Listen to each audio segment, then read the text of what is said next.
नमस्कार, स्वागत है आपका हमारे खास कार्यक्रम में गंगा दशहरा स्नान दान मुहूर्त का महत्व।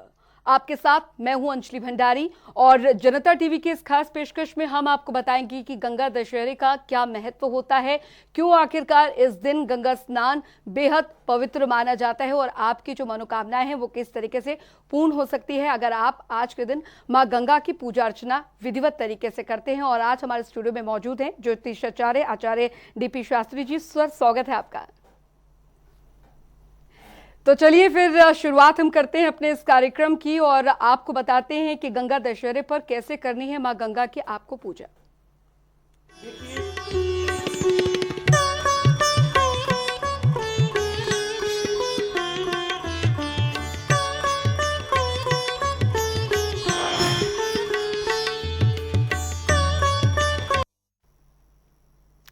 तो गंगा दशहरे का ये पावन पर्व और मां गंगा की आरती के साथ इस दिन की शुरुआत यहाँ पर होती है। और मां गंगा की पूजा आपको कैसे करनी है, क्या शुभ मुहूर्त है, वो आपको इस रिपोर्ट के जरिए हम दिखाते हैं।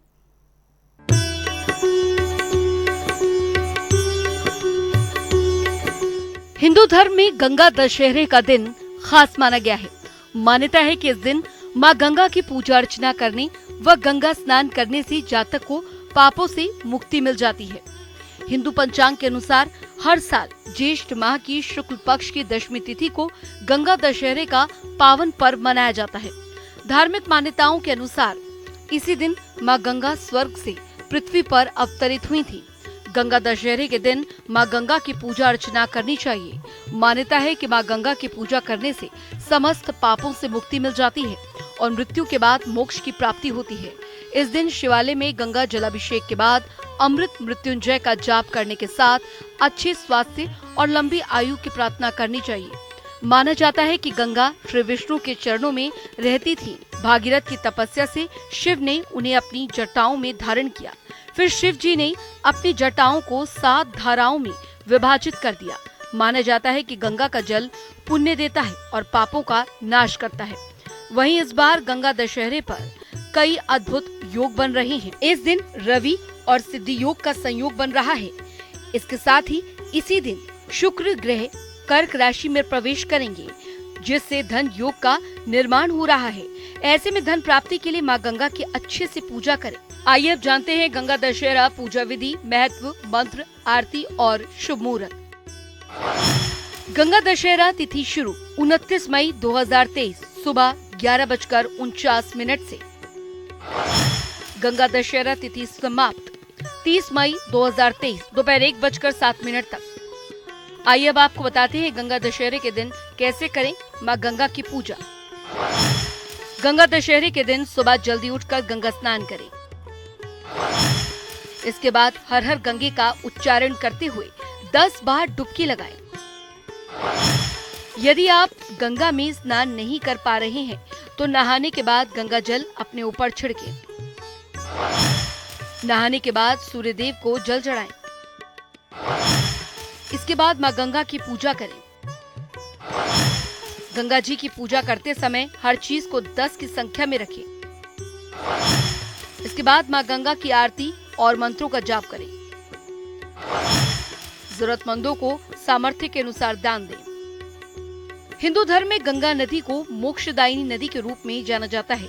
मान्यताओं के अनुसार गंगा नदी में स्नान करने से व्यक्ति के सभी पापों का नाश होता है और पवित्र गंगा नदी में आस्था की डुबकी लगाने से 10,000 पापों से मुक्ति मिलती है।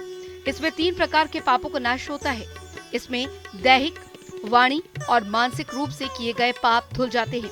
गंगा में स्नान करते समय स्वयं श्री नारायण द्वारा बताए गए मंत्र ओम नमो गंगाय विश्व रूपणाय नारायणाय नमो नमः का स्मरण करने से व्यक्ति को परम पुण्य की प्राप्ति होती है। प्रोग्रामिंग डेस्क, जनता टीवी।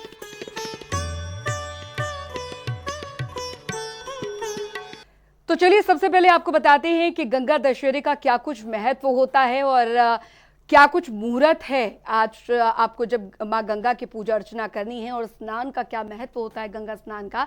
तो तमाम जो सवाल हैं उनके जवाब हम लेंगे। आचार्य डीपी शास्त्री जी, सबसे पहले हम यही जानना चाहेंगे कि गंगा दशहरे का महत्व क्या है। देखिए, गंगा दशहरा एक 10वीं तिथि है जी जिसे ज्योतिष में पूर्णा तिथि माना जाता है। पंचमी, 10वीं और पूर्णिमा, ये तीनों तिथि पूर्ण तिथि मानी जाती है। तो 10वीं के दिन गंगा दशहरा मनाया जाता है। इस बार चंद्रमा का नक्षत्र है, हस्त नक्षत्र है। चंद्रमा जल का कारक है। आपके जो कार्य है या मन में संकल्प है या जो भी संकल्प माँ गंगा से आप करना चाहते हैं, माँ गंगा उसे परिपूर्ण करें।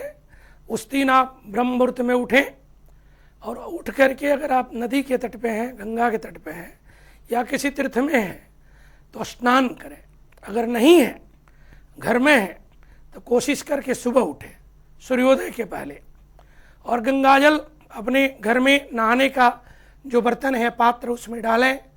हर हर गंगे नमः शिवाय माँ गंगा को स्मरण करते हुए स्नान करें। गंगे च जमुनी चैव गोदावरी सरस्वती नर्मदे सिंधु कावेरी जले अस्मिन् सन्निधिं कुरु। ये जो 7 तीर्थ हैं, ये सदैव मंगलकारी माना गया है। इन तीर्थों के नमन प्रणाम करने से ही मन की, धन की, जीवन की, सबकी शुद्धि होती है। और दशहरा के दिन अगर आप स्नान ध्यान करके ब्राह्मण, क्षत्रिय, वैश्य यज्ञोपवित्र धारण करें, नवीन वस्त्र धारण कर सकते हैं। और भगवान सूर्य और विष्णु के पूजन करने का विधान है। तांबे के लोटा हो, कांसा का लोटा हो, पीतल का लोटा हो, उसमें गंगाजल लेकर के भगवान सूर्य को, भास्कर भगवान को पहले अर्घ्य दें। तीर्थ में दें या घर में दें। उनका नाना प्रकार का मंत्र है, गायत्री मंत्र भी है। ओम घृणिं सूर्याय नमः, इससे मंत्र से अर्घ्य दे दें। अर्घ्य देने के बाद माँ गंगा का और भगवान विष्णु का ध्यान करते हुए नमो भगवते वासुदेवाय महामंत्र है, माँ गंगा के तट पे ध्यान करके जप करें। नहीं कर सकते हैं तो विष्णु सहस्त्रनाम का पाठ आप कहीं भी अपने टेक्निकल जो आज क्षेत्र है, मोबाइल है, कंप्यूटर है, उसे सुन सकते हैं। उसके बाद वहाँ दान का विधान आ जाता है। दान का कोई लिमिट नहीं है। आप गरीबों को भी दान दे सकते हैं, दिवालय में दें, पंडित को दें, पुरोहित को दें, या तीर्थ में जो रहने वाले संत महात्मा के दें। इसमें गरीबों को भोजन जरूर कराएं। शनि इत्यादि ग्रह का दोष अगर जीवन में लगा है तो उससे दोष दूर हो जाता है। और संत ब्राह्मण के दान देने से पितृ के दोष से मुक्ति मिल जाती है। अगर आपके कुंडली में जीवन में पितृ दोष है या बाधा हो रहा है तो माँ गंगा के तट पे स्नान करते हुए संकल्प कर लें, हे माँ गंगे हमारे पितरों को मुक्ति प्रदान करें। ज्ञान की शक्ति है ना, आपके जीवन में धन के साथ धर्म के भी भंडार भर देती है, ऐसा माना गया है। तो गंगा दशहरा हर कार्य के लिए पवित्र माना गया है, लेकिन स्नान की सबसे ज्यादा इसमें महिमा लिया गया। अंजलि जी, बिल्कुल बिल्कुल। और माँ गंगा जो पतित पावनी गंगा है, उनका जल जो है वो तो उनके स्मरण मात्र से ही हर जो कष्ट हैं वो दूर यहाँ पर हो जाते हैं। शुभ मुहूर्त की अगर पूजा के शुभ मुहूर्त की बात की जाए आचार्य जी, तो क्या कुछ रहने वाला शुभ मुहूर्त? देखिए, अभी जो समय चल रहा है, वृष राशि में चंद्रमा का, सूर्य का गोचर चल रहा है। कन्या राशि में उस दिन चंद्रमा है।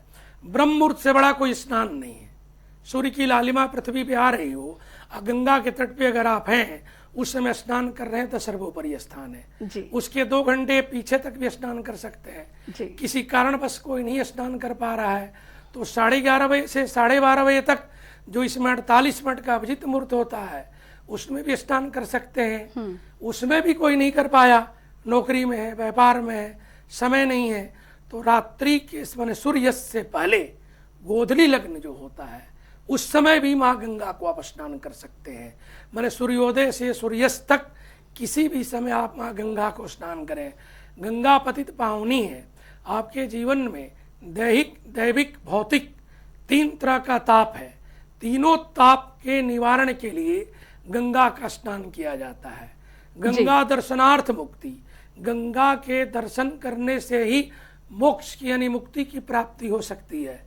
जो व्यक्ति गंगा दशहरा पे यज्ञ करे, हवन करे, जप करे, तप करे, पाठ करे, संत सेवा करे, ब्राह्मण के दान उपदान करें, गरीबों को दान करें, उसको सहायक बने, सहयोगी बने, मेडिसिन से लेके, वस्त्र से लेके कोई भी वस्तु अगर करता है तो उसको क्या पूछना, उसके जीवन में कोई भी ताप हो, जी। वो सब ताप को माँ गंगा वहाँ निवारण कर देती है। जी। इस योग में रवि का भी योग के रूप में माना गया है, उसको छोड़ दें।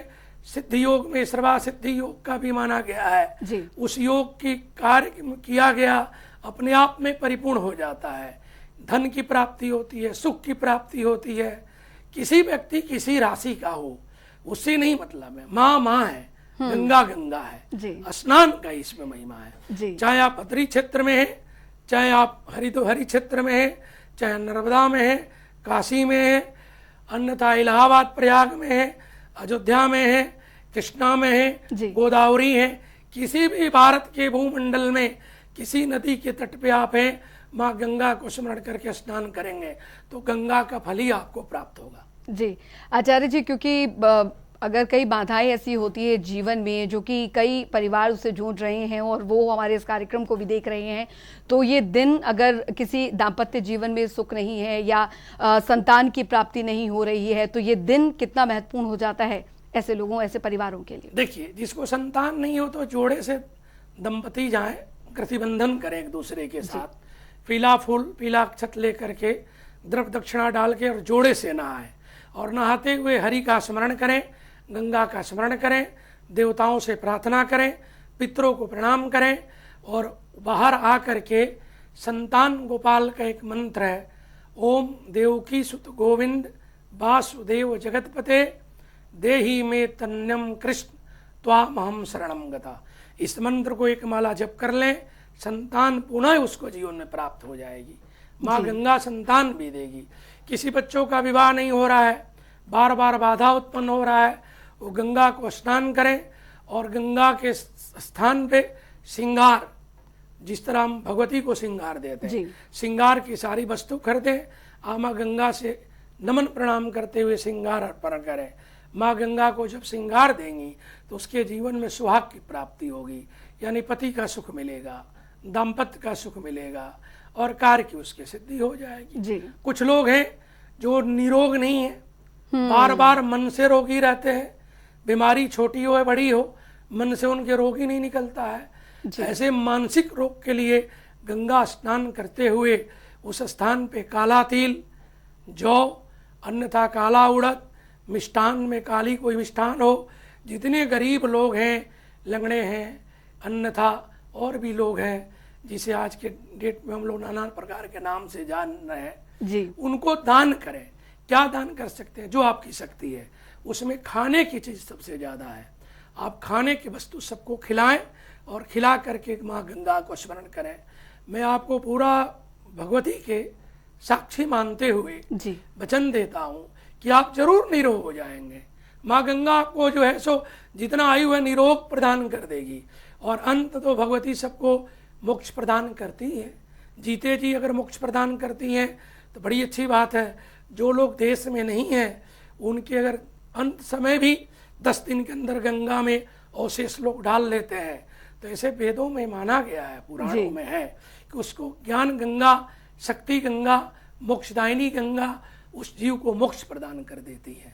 ये माँ गंगा का महत्व है। जी बिल्कुल, और यही वजह है कि कहा जाता है कि समस्त पाप जो हैं वो नष्ट हो जाते हैं माँ गंगा के स्नान मात्र से। और अगर गंगा दशहरे के दिन किसी के लिए मुमकिन नहीं है कि वो गंगा नदी में जाकर स्नान कर सके तो उनके लिए क्या कुछ रहेगा?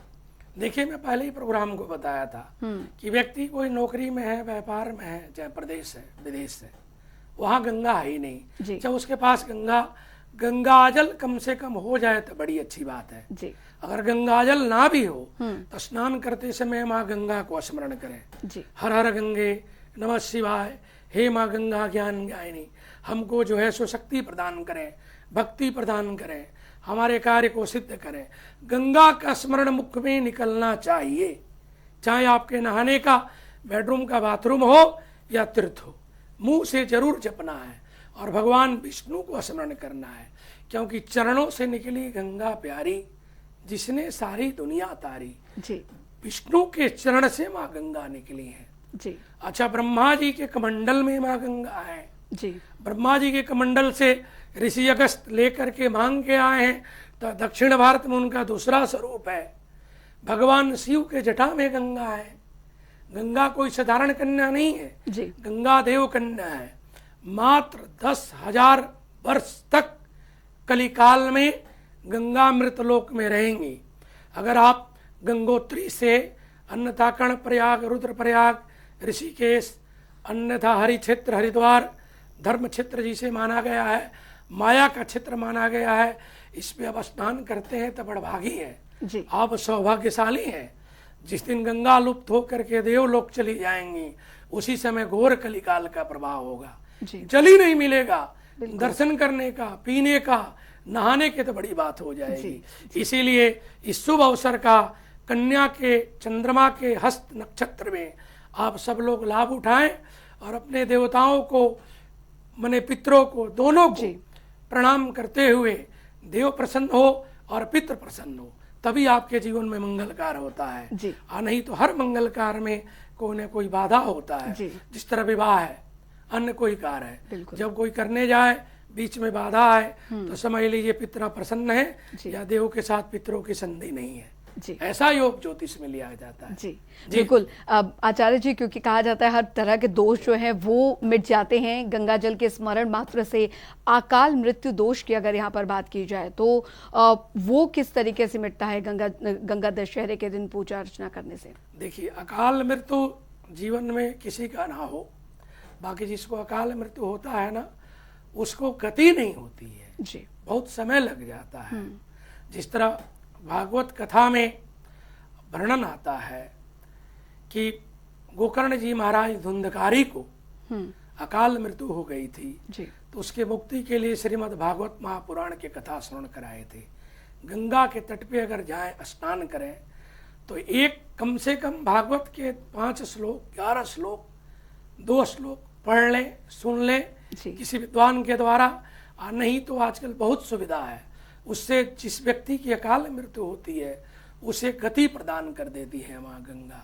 क्योंकि अकाल मृत्यु होने के कारण बहुत कल्प तक, बहुत समय तक जी वो जो जीव है वो प्रेत योनि में भ्रमण करता है। जी तो प्रेत योनि से छुटकारा पाने के लिए माँ गंगा से बड़ा दुनिया में कोई नहीं है। उस दिन माँ गंगा में स्नान करें, और इस तरह किसी के जीवन में कोई घटना घटा है तो उसके नाम लेते हुए, गोत्र को लेते हुए, गंगाजल हाथ में लेकर के, तिल जौ लेकर के ब्राह्मण के द्वारा संकल्प करें कि उस जीव को गति प्रदान हो और प्रेत योनि से मुक्ति हो, और उसी गंगा के तट पे उसके निमित्त पिंड दान करें। जी त्रिपिंडी करने का विधान है। त्रिपिंडी श्राद्ध कर देने से गंगा के तट पे प्रेत योनि से या कोई अकाल मृत्यु है उससे उसकी मुक्ति मिल जाती है, और वो जीव जो है, जो आत्मा है, भगवान के धराधाम में चला जाता है, उससे उसके छुटकारा मिल जाता है। बल्कि ये सब गंगा के तट पे, गंगा के सानिध्य में ही वेद व्याकरण को जानने वाला विद्वान व्यक्ति के द्वारा संकल्प कार्य किया जाए तो उसे पुनः प्राप्त होगा। क्योंकि जितनी इसमें शुद्धता रहेगी उतना ही उसके जीवन में फल की प्राप्ति हो जाएगा, ऐसा माना गया है। जी जी बिल्कुल। आचार्य जी, क्योंकि गंगा दशहरे का दिन ही इतना ज़्यादा पवित्र होता है, लेकिन इस बार कई ऐसे त्योहार हमने देखे जो अपनी तिथि से एक दिन पहले से उसका शुभ मुहूर्त शुरू हो रहा था। गंगा दशहरे के दिन भी क्या इस तरीके का मुहूर्त है? हालांकि मनाया 30 तारीख को ही जाएगा, क्योंकि उदय तिथि जो है वो मानी जाती है, लेकिन क्या इसका ये पहले से ही शुरू हो रहा है मुहूर्त? नहीं, रात्रि में स्नान का विधान नहीं है जी। रात को 12 बजे से लेकर के 4 बजे तक ये जो निशा रात्रि होती है उसमें जल को स्पर्श नहीं करना चाहिए। जी। माँ शयन में रहती है गंगा, उदया तिथि में ही मनाया जाएगा। 10वीं के दिन ही गंगा स्नान का विधान है। और पहले मैं बता चुका हूँ कि सूर्योदय से लेकर के सूर्यास्त तक आप किसी भी स्थान पे गंगा अगर है उस पर आप स्नान कर सकते हैं। हरि क्षेत्र में अगर आप हैं, माया में हैं, हरिद्वार में हैं, तो माँ की प्रथम पावन स्थान है। वहाँ के बारे में कहना ही क्या है, वहाँ तो दर्शन से भी आपके जीवन में होगी। मनाया जाएगा उद्या तिथि में ही। जिसके जो पहले योग है उसमें स्नान का विधान ना करें, रात्रि में स्नान ना करें, ब्रह्म मुहूर्त में दिवा में ही स्नान करें। दशहरा के स्नान का फल है। और दान करें, इसमें दान का भी विधान है। ऋतु फल का दान दिया जाता है। मिट्टी के कलश है, तांबे का कलश है, नाना प्रकार का फल है, जिस तरह आम है, खरबूजा है, तरबूज है, सब दान का विधान है। गंगा के तट पे कर देने से आपके जीवन में जो संकल्पित कार्य है वो पुनः माँ गंगा आशीर्वाद प्रदान कर देती है। जी अंजलि। बिल्कुल आचार्य जी, क्योंकि आज का दिन इतना ज़्यादा खास हो जाता है हर लिहाज से अगर देखा जाए। गंगा दशहरे पर आपने दान का महत्व भी बताया, क्या कुछ दान करना है वो भी बताया। माँ गंगा को हम क्या अर्पित करें जिससे वो प्रसन्न हो जाए पूजा के दौरान, और साथ ही साथ किन रंग के वस्त्रों को धारण करें इस दिन, ये भी हमारे दर्शकों को बताएं। देखिए, गंगा में दूध दान करें जी। दूध दान करने से आपकी मानसिक रूपी अगर कोई रोग है उसे दूर कर देती हैं। और दूध के स्नान करने के भी विधान है, औषधि से भी स्नान करने का विधान है। आपके पास वस्त्र अगर है तो माँ के गंगा के तट पे सफ़ेद वस्त्र पितरों के निमित्त दान करें, और पीला वस्त्र भगवान विष्णु को दान करें। पीत वस्त्र पहनने का विधान है, लाल या पीला वस्त्र आप स्नान करके पहने, और साथ में एक रुद्राक्ष की माला लें, स्फटिक का माला लें, और उस माला से गंगा के तट पे मंत्र जप करें, गुरु मंत्र का जप करें, भगवान नारायण के मंत्र के जप करें, शिव के पंचाक्षर मंत्र के जप करें। ओम नमः शिवाय, ये प्रकृतिक के जो पंच तत्व उसका मंत्र है।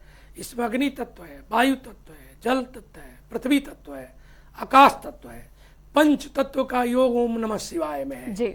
इससे मंत्र को जप करें और अपनी लाल पीला वस्त्र धारण करें, और पितरों के निमित्त सफेद वस्त्र का दान करें, ऐसा विधान है।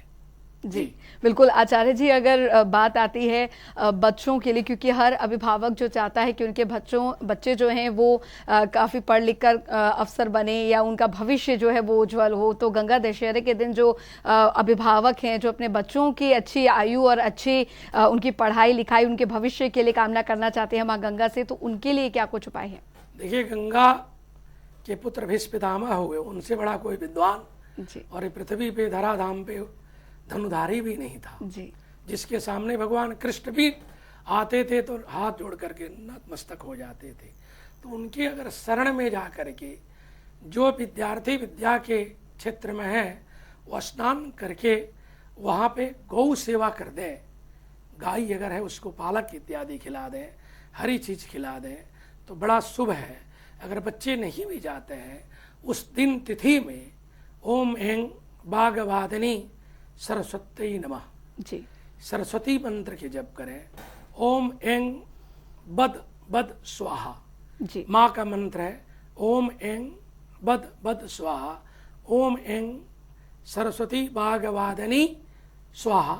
इसको 11 बार, 5 बार, 108 बार मंत्र को जप कर लें तो उसके जीवन में, चाहे मेडिकल का स्टूडेंट हो, अन्यथा IT का हो, कॉमर्स का हो, या जीवन में हर विद्या का कोई स्टूडेंट है, छात्र है, तो उसके जीवन में माँ सरस्वती गंगा के योग से उसके कपाल में यानी बुद्धि में, मस्तिष्क में शक्ति भर देती हैं, बुद्धि प्रदान कर देती हैं, जिससे उसके जो ज्ञान चक्षु है, पढ़ाई का जो क्षेत्र है, उसमें निरंतर उसको लाभ मिलना शुरू हो जाता है। क्योंकि चंद्रमा का नक्षत्र है, हस्त नक्षत्र है, कन्या का चंद्रमा है, जो मैं आपको बता चुका हूँ।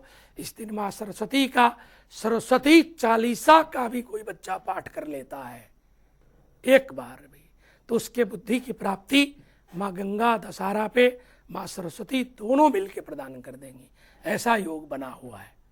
माँ गंगा को स्नान के बाद जब अर्घ्य दे चुके हैं जी। तो उस दिन आपको ध्यान करना है, साधना करना है, भोग से दूर रहें। आपको समस्त तिथि योग में रहना है, योगी के स्वरूप में गृहस्थ को परित्याग करना है, गृहस्थ जीवन में नहीं रहना है। ये आपके जीवन में बड़ा लाभकारक बन जाएगा। दूसरी चीज़, ये चीज़ बता दें, खान पान की जो वस्तु है उसमें गंगा दशहरा के दिन आप सात्विक भोजन करें, जी। फल फ्रूट लें, अगर व्रत कर सकते हैं तो ठीक है, नहीं तो भोजन करें तो सात्विक भोजन करें। एक और चीज़ यहाँ जुड़ जाता है, अगर उस स्थान पे आप देव कन्या के पूजा कर देते हैं, किसी कन्या के पूजा करते हैं, तो आपके जीवन में माँ लक्ष्मी आपकी नौकरी या व्यापार में सदैव आपको आशीर्वाद प्रदान कर देती हैं। जी। और चौथा चीज यहाँ जुड़ जाता है जी। कि माँ गंगा के तट पे स्नान करने वाला व्यक्ति जी। अपने पितृलोक से लेकर के अपने जीवन तक सबको ऋण को जो संबंध है उस ऋण से मुक्त हो जाता है। देव ऋण हो, पितृ ऋण हो, जी। अन्यथा गुरु ऋण हो, ये सब ऋण को उतारने का, ऋण मुक्त करने का ये तिथि है। जी। माँ गंगा को स्नान जी। करें और इस ऋण से आप मुक्त हो जाए। बिल्कुल। हर हर गंगे नमः शिवाय। जी बिल्कुल। तो गंगा दशहरे पर आपको माँ गंगा की पूजा अर्चना कैसे करनी है वो आपने जाना, और साथ ही जाना कि किन किन बातों का विशेष तौर पर पूजा के दौरान आपको ध्यान रखना है और किन चीजों का विशेष दान जो है वो आपको देना है। आचार्य डीपी शास्त्री जी, आप हमारे स्टूडियो में आए, बहुत बहुत शुक्रिया हमारे साथ इतनी सारी जानकारियां साझा करने के लिए। बिल्कुल। तो दर्शकों, गंगा दशहरे को लेकर आपने इसका महत्व जाना, साथ ही जाना कि किस तरीके से आज का दिन इतना ज्यादा पवित्र, इतना ज्यादा खास हो जाता है, तो आपकी तमाम मनोकामनाएं पूर्ण हो जाती है। इसी के साथ इस खास कार्यक्रम में अभी के लिए फिलहाल इतना ही। आप बने रहिए जनता टीवी के साथ। नमस्कार।